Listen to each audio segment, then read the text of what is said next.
Hey there, folks. Hope all is well. So it looks like we ended the week with another bank failure. So that's 2 in 1 week. At this point, not too surprising. But as banks continue to unravel, but while the banks are failing, more people will be curious as to what's taking place all around the world. And this past week, we had the African and Russia summit being held inside of Russia. And you won't be hearing much about the details of what happened inside that meeting. But every now and then, some things leak out. And more African presidents are feeling very courageous and bold to speak out on what's ailing them or what's ailing their country. So let's talk about what went down at the second Russia-African summit. And boy, the mainstream media had a field day spinning their bogus narrative. But then again, we know how they are, always pushing some type of propaganda, some type of biased narrative to the American public, which have no clue on average as to what's really going on.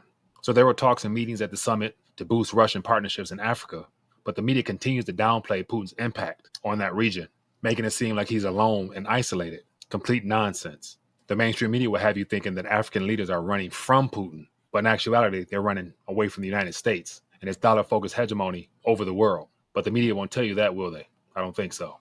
Now, the big headline was Russia withdrawing from the Black Sea grain deal, but don't worry. Putin made it clear that he has Africa's back. On the very first day of the summit, he promised the African heads of state that he'll make sure that they won't go hungry. How? By replacing the Ukrainian grain with the Russian grain. So before the summit even got started, he cleared that up by making sure that they knew that they can count on him when it comes to getting that grain flowing back to Africa. But hold on. The juiciest part of the summit that you won't hear from the mainstream media was the Eritrean President Isaias Afwerki and what he had to say. They are printing money. They are not manufacturing anything at all. It's printing money. And this has been one of their weapons globally.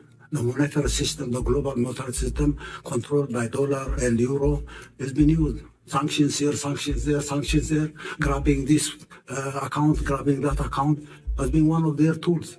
This is not going to continue indefinitely. And we need a new financial architecture globally, not controlled by euro, not controlled by the dollar, not controlled by other currencies. So basically, he's calling for a new financial architecture. And so from the looks of it, Africa's got a plan. They want to ditch the US dollar and the forces controlling it. They're tired of the money printing with nothing to back it up. But at this point of the game, who can blame them? President Afwerki laid it all out. The global monetary system controlled by the dollar and the euro has been a weapon of control in and of itself. As he said, sanctions here, sanctions there, grabbing accounts left and right.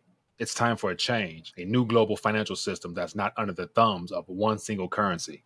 And who can blame them? The continent of Africa has it going on. It's a treasure trove of natural riches and valuable commodities that the world needs. But guess what? Everything, even the sweat and tears of Africans, somehow seems to be priced in USD. It's the form of a modern-day, dollar-centric slavery system, and they've had enough. So President Afwerki and many other African leaders are looking to Putin for solutions. They want to break free from the dollar's chains and create a system that works for everyone. And honestly, if I was in their shoes, I would want the same thing. And that's the real news that they didn't talk about or not talking about now. And outside that short clip that's circulating on the internet, it's good to say, based upon all the previous summits that I've covered, all the memorandums that have been signed, all the agreements, all the contracts, all the bilateral currency swaps, you name it, they all know what's going on. And especially in that short clip when you see Putin smirking, he knows the pain the world is feeling. And for some reason, it feels like they have a solution or an alternative that they feel is something viable for them to use in the near future. And that, to me, is the heart of this whole de-dollarization movement. It's not about replacing the dollar. It's about presenting the world with something different and letting the people choose what they want.